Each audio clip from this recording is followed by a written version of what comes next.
तमाम सबूतों और गवाहों को मद्देनजर रखते हुए कोर्ट अंकुश को बाइज्जत बरी करती है।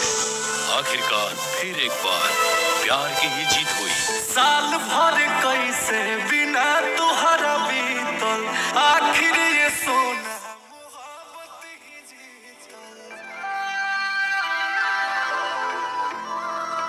साल भर कैसे बिना तुहरा बीतल, आखिर ये सोना मोहब्बत ही जीतल। जान हो दिल से रिहा होई गईनी, काट के साजा ताए हो जान दुनिया के प्यार की देखावे, आजा से नूरा लगावे, आजा हो किए हो जान हमारा के अपन तू बनावे, आजा से नूरा लगावे, आजा हो।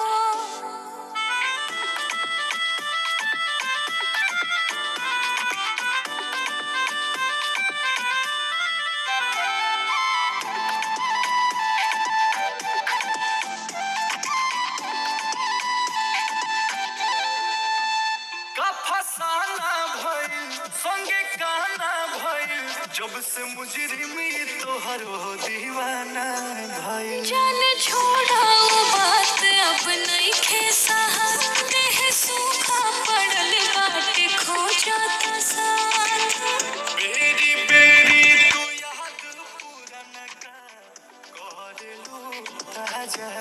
तय हो जान दुनिया के प्यार ई देखावे, आजा से नूरा लगावे, आजा हो किए हो जान हमारा के अपन तू बनावे, आजा से नूरा लगावे, आजा हो।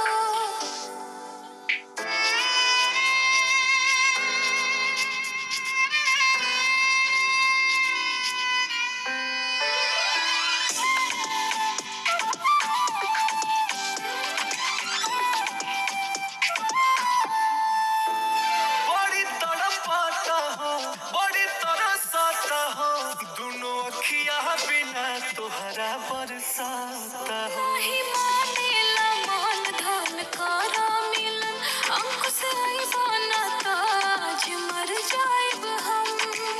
तोहरा बिना जान जी नहीं पई है, बोस आ राजा।